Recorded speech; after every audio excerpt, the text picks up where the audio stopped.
Hello everyone, welcome back to our channel. Today we have exciting defense news from India.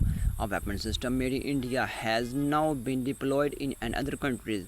This is an important step because it shows that India-made defense equipment is gaining trust around the world.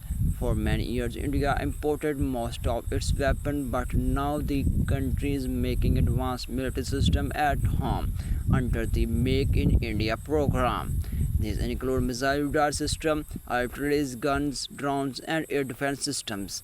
As more countries buy Indian weapons, Indian defense export continue to grow. Indian-made equipment is now reaching countries in Asia, Africa, Europe, and Middle East. This growth is good for Indian economy. Defense export create job, improve technology, and strengthen partnership with friendly countries. That they also help India become more self-reliant in defense production.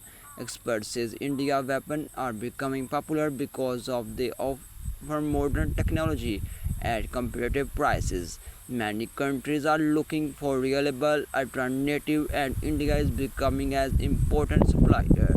The development of Indian-made weapon abroad is not just a business success; it also shows Indian growing role in global defense and security.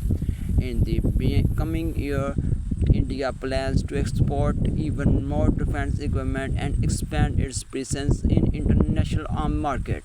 That's all news today. And what do you think about the Indian growing defense export? Please tell me in comments, like, share, and subscribe for more updates. Thank you.